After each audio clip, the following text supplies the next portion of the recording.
चलिए दोस्तों, आज समझते हैं कि शेयर फोरफीचर होता क्या है। देखिए, शेयर फोरफीचर का सिंपल सा मतलब है कि जब कभी भी कोई शेयर होल्डर अपना पैसा नहीं देता तो कंपनी उसके शेयर फोरफीट कर देते हैं, यानी बेसिकली बोलूं तो कैंसिल कर देती है। तो इसको हम बोलते हैं कैंसिलेशन ऑफ शेयर्स। ठीक है, इसकी जर्नल एंट्री को समझते हैं। इसकी जर्नल एंट्री बड़ी सिंपल है। Share capital account debit to share forfeiture to calls in arrear account. अब शेयर कैपिटल अकाउंट डेबिट में क्या अमाउंट आता है? तो आंसर सिंपल है, कॉल्ड अप मनी, यानी कंपनी ने कितना पैसा एक्चुअली मंगाया। ठीक है। टू शेयर फोरफीचर, यानी कंपनी ने, शेयर होल्डर ने कंपनी को कितना पैसा पे किया। तीसरा आता है कॉल्स इन अरियर, यानी कितना पैसा अनपेड है। चलिए इसको एक एग्जांपल से समझा देता हूं। देखिए, एक कंपनी है, मान लीजिए ए लिमिटेड, उसके पास 10,000 शेयर्स हैं, उसने इश्यू किए हैं। ठीक है, एक शेयर की वैल्यू है 10 रुपए, तो 2 रुपए एप्लीकेशन, 3 रुपए अलॉटमेंट, 2 रुपए फर्स्ट कॉल और 3 रुपए सेकेंड कॉल। ठीक है। एक शेयर होल्डर है मिस्टर एक्स, उसने एप्लीकेशन का पैसा भरा, उसने अलॉटमेंट का पैसा भरा, उसने फर्स्ट कॉल का पैसा नहीं भरा और उसके शेयर्स क्या हो गए? फोरफीट हो गए। ठीक है, उसके शेयर्स को कंपनी ने फोरफीट कर दिया। तो अब इसकी एंट्री समझते क्या हुआ। तो देखिए एंट्री क्या है, share capital account debit to share forfeiture account to calls in arrear account. ठीक है, चलिए इसको समझ लेते हैं और अच्छे से।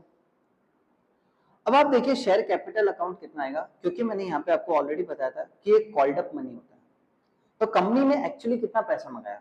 2 रुपए, 3 रुपए और 2 रुपए। अच्छा हाँ, मिस्टर एक्स के पास 100 शेयर्स हैं, ये भी आप मान लीजिए। ठीक है। अब कंपनी ने कितना पैसा मंगाया? 2, 3, 5, 2, 7, यानी कॉल्ड अप हो गया 7 रुपए।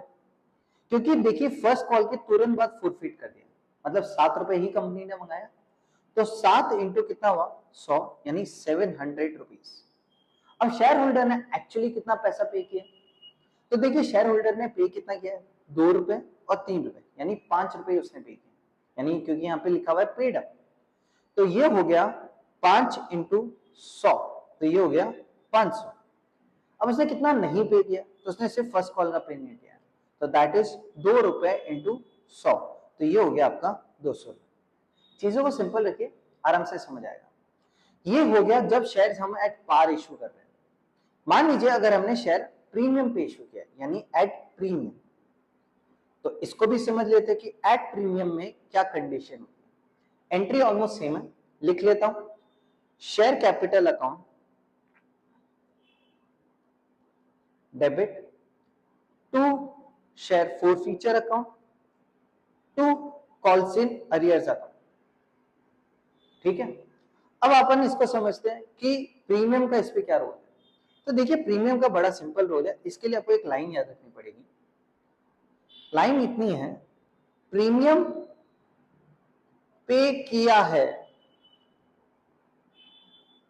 तो भूल जाओ, नहीं किया है तो याद रखो। अगर किसी शेयर होल्डर ने सिक्योरिटीज प्रीमियम ही नहीं पे किया है, तब हम, तभी, सिर्फ और सिर्फ तभी सिक्योरिटीज प्रीमियम अकाउंट डेबिट होगा। अगर उस शेयर होल्डर ने पैसा पे कर दिया है, तब आपको सिक्योरिटीज प्रीमियम अकाउंट खोलना ही नहीं होता है। चलिए इसको भी एक एग्जांपल से समझा देता हूं। मान लीजिए एक कंपनी है एबीसी लिमिटेड। ठीक है, उसने 5,000 शेयर इश्यू किया एट 10 रुपीज प्लस 2 रुपए प्रीमियम। 3 रुपए, 5 रुपए, इसमें 2 रुपए प्रीमियम है। ठीक है, और ये 3 और 5 8, 2 रुपए और 2 रुपए, यानी 12 रुपए। एक शेयर होल्डर है मिस्टर ए, उनके पास 300 शेयर्स हैं। उन्होंने एप्लीकेशन भरा, उन्होंने अलॉटमेंट नहीं भरा और उन्होंने फर्स्ट कॉल भी नहीं भरा, उनके शेयर्स हो गए फोरफीट। तब आप क्या करेंगे? तो इसकी भी जर्नल एंट्री समझ लेते हैं। जर्नल एंट्री बड़ी simple, share capital account, debit to share forfeiture account, to calls in arrears account, है ना। अब टू शेयर अलॉटमेंट अकाउंट भी आएगा। अच्छा एक चीज समझना, बंदे के पास कितने शेयर है? 300 शेयर। कॉल्ड अप कितना है देख लीजिए, 3 रुपए, 3 रुपए कॉल्ड अप, इसके भी 3 रुपए और इसके 2 रुपए, यानी 8 रुपए, क्योंकि फर्स्ट कॉल के बाद फॉरफिट कर दिया। बट मैंने क्या कहा था, अगर बंदे ने पे नहीं किया तो उसको याद रखना पड़ेगा।